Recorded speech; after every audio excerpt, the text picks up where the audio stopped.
Fair enough, fair enough. We will accept okay this day. Well, I want to say thank you all so much for joining me and being together for our Wednesday edition of our Daily 15. Happy Hump Day. It is June 3rd. Oh my gosh, we're in June. Y'all, Mhm. we're in June. I can't believe it. I really can't believe it. But I thank you all for being here and spending this time together. And as you all know, we are swimming in unfamiliar waters.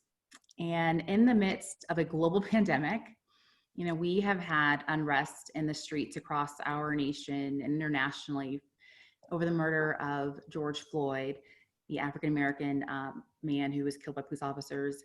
And, it continues to be so much to process, right? I think their folks are feeling so many different emotions on all sides of the spectrum and on the issue.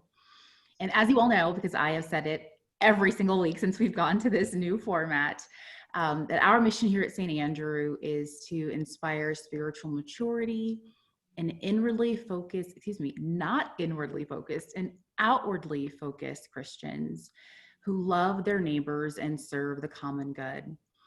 And I'm going to repeat that mission statement again because I messed it up in my trying to gather myself and be present in this moment.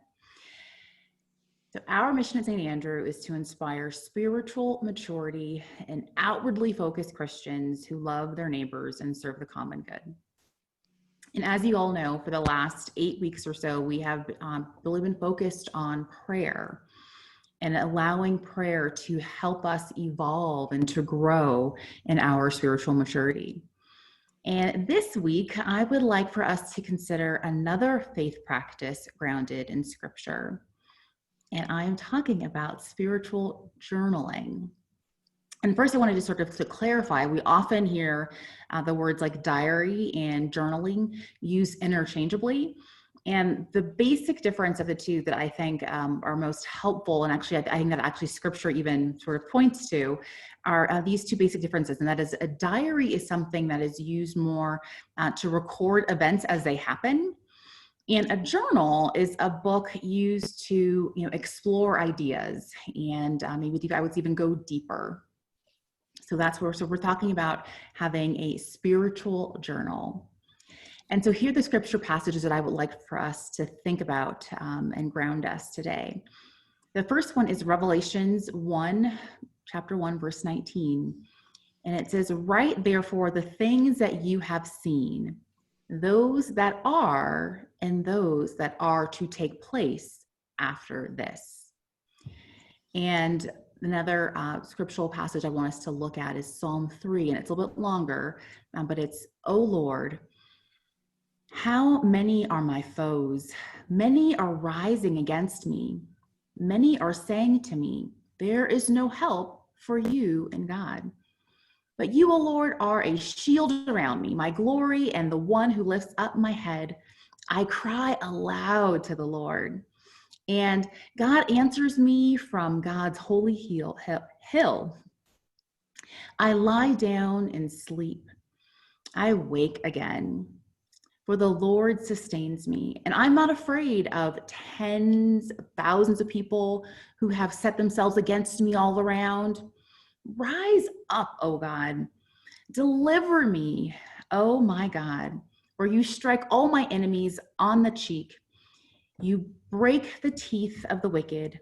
Deliverance belongs to the Lord.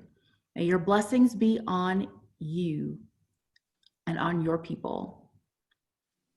So in listening to both scripture passages, can you hear that distinction of what I was talking about? It's like, which one sounds like an invitation to keep a diary and which one sounds like digging deeper and sort of having a conversation with God in the journal entry? Well, Revelation tells you to write it down. Right? Like, yeah, it does. And for me, that one feels much more like a diary, like keeping track of like events that take place and that happen. Whereas that Psalm passage definitely feels like someone who was wrestling with all the things that were going on and all this adversity this person was feeling, but also sort of like knowing, having faith that God was going to be there and deliver that person through. So there's two distinctions to think about. So again, we are talking about the latter of the spiritual journal. And it's also really important to note that in the Hebrew canons, I think when we often think of the Psalms, we think of them as songs, and they are songs. But I also think that how we should also look at it from when the Hebrew Bible was developed. It's broken into three different sections, three different parts, which is often known as the Tanakh. And the acronym stands for the three different distinctions of the Torah, which is the instructions or the law, the Pentateuch, our first 5 chapters in our Bible. And then we have the Nevi'im, the prophets, when the prophets are speaking. So all the prophets that we have in our Hebrew Bible fall into that category. And the Ketuvim, which are called the writings. So I will say that from the Hebrew perspective, our Psalms are actually our first writings. So yes, anyway, just a little tidbit. So again, we're here, when you hear the term faith journey, it's interesting to me because I think that, I don't know that I knew this per se, but that the word journey and journal actually have the same Latin root. And so if a person is on an individual faith journey, then a spiritual journal seems like it can be a helpful tool in helping us to keep up with where we are, like as a marker, for lack of better words, on our spiritual journey. And just to give you a little more information about a spiritual journal, they are an intimate record. It's a way to look at our reactions, and they are it can be a written prayer. It can be what we're things that we're struggling with and we're having a hard time with at work or at home and in our private life.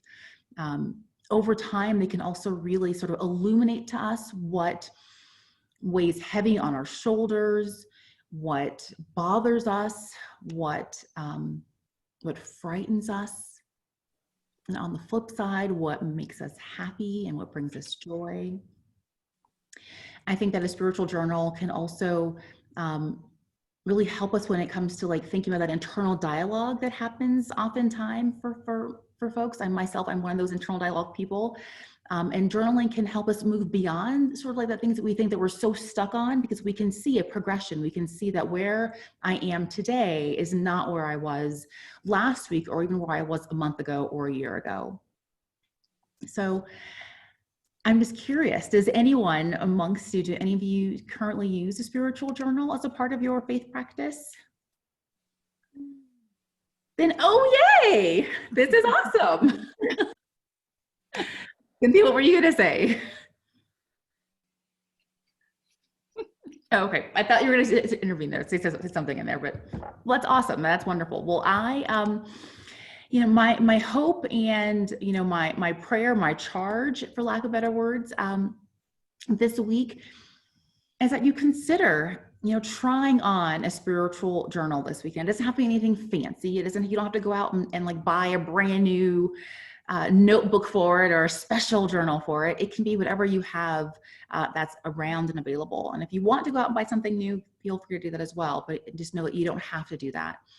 And there are a few different ways that I'm going to sort of suggest and how to think about this. And one is that you can literally go to the Bible and just randomly open it up and read a section of scripture and write down what it means for you when you read it, like what comes up for you, what you feel.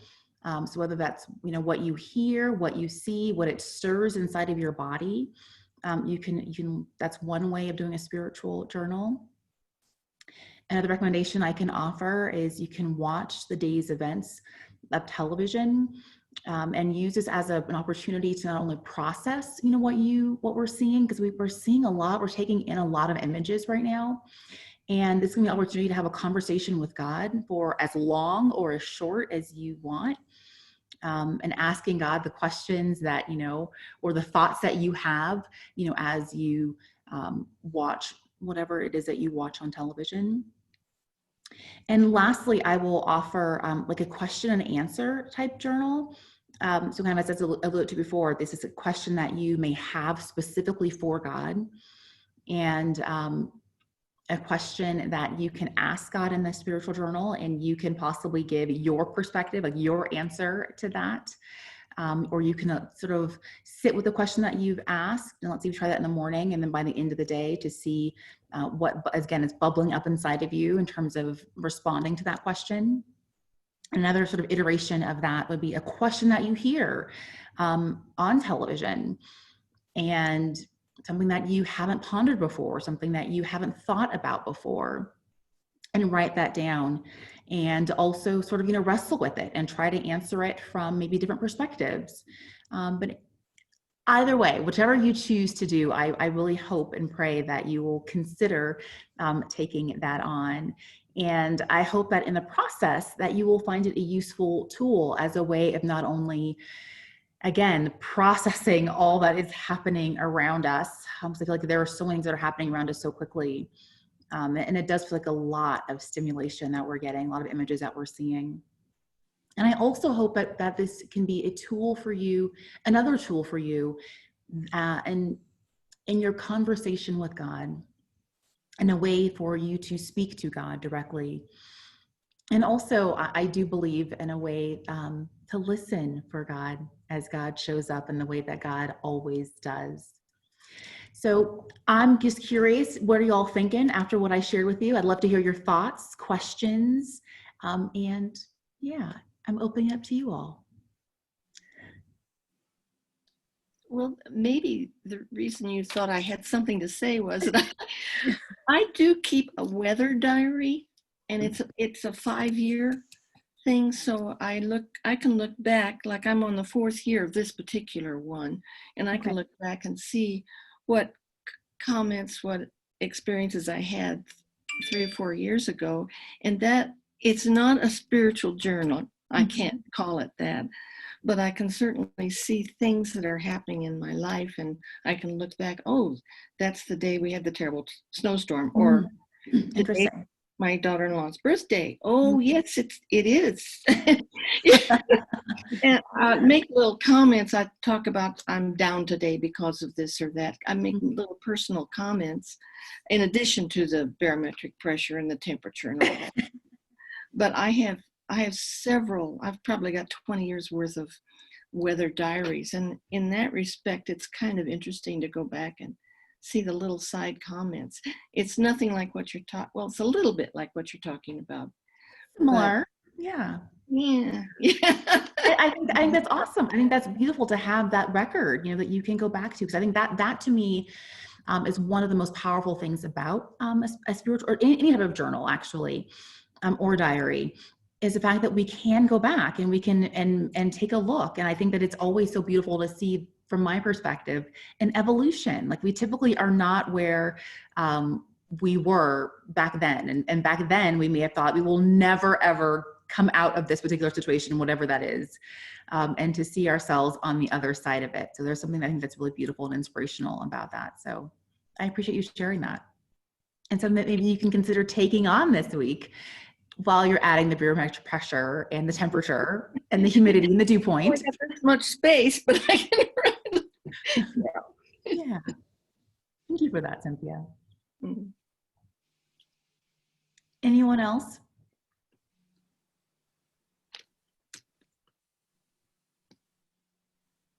Well, there's the daily guideposts that we have the opportunity to read every day. And when there's something that really hits home with me, I always put a little sticky note. This reminds me of this, or this is really special. And I can go back and look at those little sticky notes. And again, it's not my personal observation necessarily, but it hits home. Like today's reading was very timely. Yeah. I would just say, if you can figure out, I mean, if you, it's an invitation, so you can do with it what you will, but to consider adding in some of those thoughts and those feelings that you're having and questions that you're wrestling with. I think that you will find that interesting and illuminating, and to help you sort of dig deeper in that spiritual maturation process. So yeah. We are just at about 1:15, and I don't want to shut us off short. So if there's anyone else that has a question or comment that they'd like to speak into the space, I invite you to do so at this time.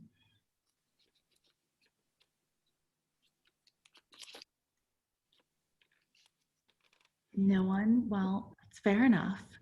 It's fair enough. I am so grateful for this time that we've had together, and I saw some comments in the chat space, of saying great suggestion for the spiritual journal, good suggestions for the kiddos dealing with so many thoughts right now. And I have to say that the belief that that's Lori, I have to say that that is actually why we started doing it in our household, in our family.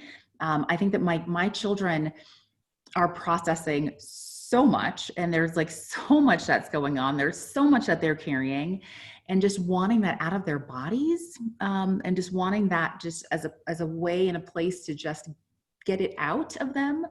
And even though like my spouse and I are, we're available and we're saying, come and talk to us. We sometimes they do, other times they don't. And so it's kind of become like a thing that we have started to do. And I think that I think it helps. I think it's a release at least. So for that, I am grateful. So I hope that's something that you all feel similarly. And I would love to hear your comments about it next week. So please try it. And I hope that you're bold and courageous enough to want to share something about it with us next week. I thank you all for being here. Be blessed, stay blessed, take care of yourselves, be kind to yourself. Have a great rest of the day. Take care. Thank you. Bye. Thanks. Bye. Bye. Thank you. Of course. Have a good one.